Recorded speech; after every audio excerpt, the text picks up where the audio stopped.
তরমুজ খেয়ে তার খোসাটা কি ফেলে দিচ্ছেন? এই রেসিপি দেখার পর তার খোসা দেখবেন আর ফেলবেন না, কারণ তরমুজের খোসা থেকেই তৈরি হবে এই রকম মোরব্বা। কেমন করে বানাচ্ছি সহজ রেসিপিটি দেখে নিন। নমস্কার বন্ধুরা, আমি সাথী কিচেনের আবারও এক নতুন রেসিপিতে আপনাদের সকলকে স্বাগত জানাই।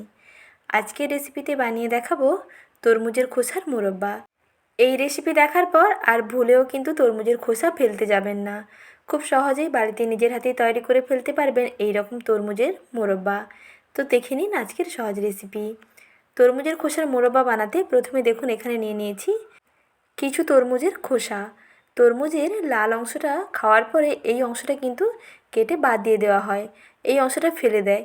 তবে এই রেসিপি দেখার পর কিন্তু এটা আর আপনারা ফেলবেন না, কারণ খুব সহজে এইভাবে মোরব্বা তৈরি করে বহুদিনের জন্য সংরক্ষণ করে রাখতে পারবেন। প্রথমে দেখুন তরমুজের লাল অংশটাকে কেটে বাদ দিয়ে এই যে সাদা এবং সবুজ অংশটা এটা নিয়ে নিয়েছি। তারপরে পেছনের যে সবুজ একেবারে ছালটা থাকবে এই খোসাটাকে একেবারে ভালো করে তুলে ফেলতে হবে, বেশ পুরু করে ছাড়িয়ে নিতে হবে। তারপরে যে পুরো অংশটা থাকবে সাদা অংশটা সেটাকে এরকম টুকরো টুকরো করে কেটে নিতে হবে। কেটে নেওয়ার পরে ধুয়ে ভালো করে পরিষ্কার করে নিয়েছি। এইভাবে আপনারা লম্বা করেও কাটতে পারেন, আর না হলে এরকম একটু চৌকো চৌকো ডুমো ডুমো করেও কাটতে পারেন। যেমন পছন্দ হয় নিজের পছন্দ মতো শেপ দিয়ে কেটে নিতে পারবেন। তবে এইরকম একটু পুরু পুরু করে কাটতে হবে, একটু পুরু হলেই মোরব্বাগুলো খেতে বেশি ভালো লাগবে। এখন ডুমো করে কেটে নেওয়া এই তরমুজের অংশগুলোকে একটু সেদ্ধ করে নিতে হবে। তার জন্য একটা পাত্রে কিছুটা জল গরম করতে বসিয়ে দিয়েছি। জল যখন এরকম ফুটতে থাকবে সেই ফুটন্ত পর্যায়ে তরমুজের খোসাগুলো দিয়ে দিন। ডুমো ডুমো করে কেটে নেওয়া তরমুজের অংশগুলোকে এই ফুটন্ত জলের মধ্যে দিয়ে প্রায় 2 মিনিট মতন ফুটিয়ে নিতে হবে। এর থেকে বেশি কিন্তু ফোটাবেন না, তাহলে কিন্তু বেশি নরম হয়ে যাবে। বেশি নরম হয়ে গেলে কিন্তু খেতে ভালো লাগবে না। একটু শক্ত শক্ত থাকবে, তাতেই বেশি ভালো লাগবে। আর যখন ফোটাবেন এর মধ্যে একেবারে সামান্য নামমাত্র 1 চিমটে লবণ এখানে দিয়ে দেবেন, তাহলে মোরব্বার টেস্ট দেখবেন আরও বেশি ভালো লাগবে। কারণ তরমুজের খোসার কিন্তু নিজস্ব কোনো স্বাদ নেই, তাই তাকে আরও সুস্বাদু করে তুলতে এর মধ্যে 1 চিমটে লবণ দিয়ে দিলাম। একেবারে সামান্য নামমাত্র 1 চিমটে লবণ দিয়ে দেখবেন এটা আরও বেশি টেস্টি হবে। কোনো মিষ্টি জাতীয় জিনিস বানালে কিন্তু 1 চিমটে লবণ দিয়ে দিলে সেটা বেশি সুস্বাদু লাগে। তাই এখানে তরমুজের খোসার মধ্যে 1 চিমটে লবণ দিয়ে তরমুজের খোসাগুলোকে মিনিট 2-3 সময় নিয়ে একটু সেদ্ধ করে নিয়েছি। এখন এর থেকে জলটা ঝরিয়ে নিয়েছি। তারপর একটা থালার মধ্যে একটুক্ষণ শুকনো করে নিচ্ছি। থালার মধ্যে একটু মিলিয়ে রেখে দেবো প্রায় 5 মিনিট মতো। একটু শুকনো শুকনো হয়ে যাবে এবং একটু ঠান্ডাও হয়ে যাবে। কারণ এটা ঠান্ডা করে নেওয়ার পরে একটা টুথপিক দিয়ে এর গায়ে একটু ফুটো ফুটো করে দিতে হবে, যাতে চিনির শিরাটা বেশ ভালোভাবে ঢুকে যায়। তার জন্য লাগবে এইরকম একটা টুথপিক দিয়ে তরমুজের অংশগুলোকে দেখুন এইভাবে করে ছোটো ছোটো করে ছিদ্র করে দিচ্ছি। এইভাবে প্রতিটা টুকরোর মধ্যে অসংখ্য ছিদ্র করে দিতে হবে। ছিদ্র যত বেশি হবে দেখবেন এর মধ্যে চিনির শিরাটা বেশ ভালোভাবে ঢুকে যাবে। কম সময়ের মধ্যে আপনি তৈরি করে ফেলতে পারবেন। তার জন্য এই রকম অসংখ্য ছিদ্র করে দিচ্ছি। এইভাবে প্রতিটা টুকরোর মধ্যে ছিদ্র করে দেওয়ার পরে এগুলোকে চিনির শিরার মধ্যে দিতে হবে।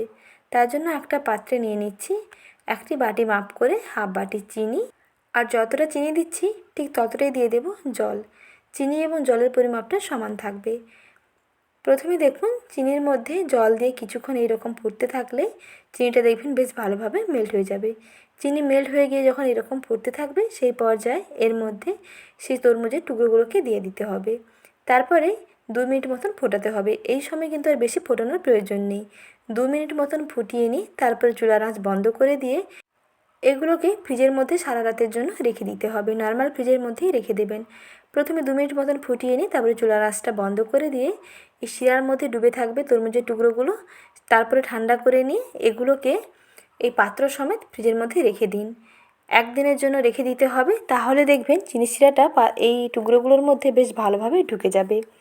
দেখুন সারা রাত রেখে দিয়েছিলাম, তারপরে এগুলো কতটা ট্রান্সপারেন্ট হয়েছে দেখুন, বেশ সুন্দর স্বচ্ছ হয়ে গেছে এবং চিনি শিরাটাও বেশ ভালোভাবে ঢুকে গেছে। এখন চুলার আঁচটা আবারও অন করে নিয়ে এটাকে আরও একটু জাল দিয়ে নিচ্ছি। তাতে এই মোরব্বার মধ্যে বেশ সুন্দরভাবে চিনি শিরাটা ভালোভাবে ঢুকে যাবে। সারা রাত চিনি শিরার মধ্যে ডুবে থাকার কারণে এগুলোর মধ্যে কিন্তু অলরেডি চিনি শিরাটা বেশ ভালোভাবে ঢুকে গেছে এবং বেশ সুন্দর নরম হয়ে গেছে। তারপরে চুলার আঁচটা অন করে নিয়ে আরও কিছুক্ষণ ফোটাবো। যখন দেখবেন এইরকম চিটচিটে হয়ে যাবে এবং কড়াই থেকে সম্পূর্ণ আলাদা হয়ে যাচ্ছে, শিরাটা একেবারে গায়ে মাখা মাখা হয়ে যাচ্ছে, তখন চুলার আঁচটা বন্ধ করে দেবেন।